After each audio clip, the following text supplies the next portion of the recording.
रामकृष्ण हरी।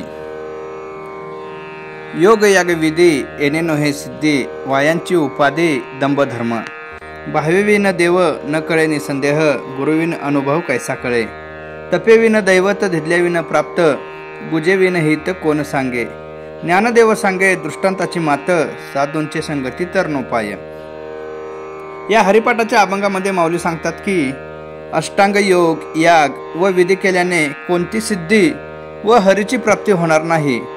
कारण योग याग व इतर विधी ही सर्व देवदेवतांना तसेच हरीची प्राप्ती करून घेण्याची साधने किंवा एखाद्याचे बाह्यरंग असू शकतात।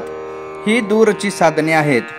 योग याग व विधी करणारा हा स्वतः अनुष्ठान करता असे समजतो की मी मोठा योगी आहे, याज्ञिक आहे, माझी सर्वत्र ख्याती व्हावी अशी वासना याच्या अंगी उत्पन्न होते।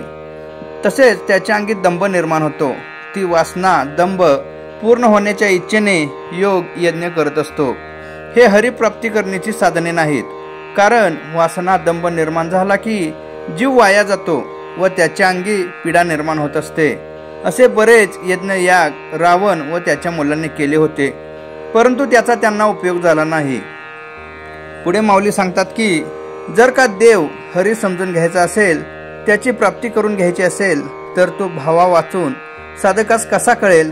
जरी कळालाच तरी मनी संशय राहणारच।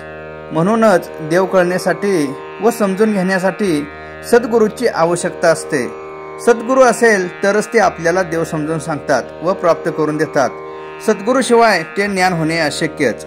सद्गुरूंच्या कृपेशिवाय आत्मानुभव कोणासही प्राप्त होऊ शकत नाही। पुढे माऊली म्हणतात की तप नामस्मरण केल्याशिवाय देव प्रसन्न होणार नाही। हेच महत्त्व सद्गुरू दाखवून देतात व प्राप्त करून देत असतात। आत्मज्ञान देत असताना अगदी लहान मुलाच्या डोक्यावरून आईने प्रेमाने हात फिरवावा तसे सद्गुरू सांगत असतात व डोक्यावरून हात फिरवत असतात। माऊली म्हणतात की सर्व जीवन जगण्याचा तारक उपाय कोणता, तर संतांची संगत करणे हाच होय। त्याच्या संगतीशिवाय पर्यायच नाही। नव्हे तर तरणोपाय नाही असे माऊली सांगतात।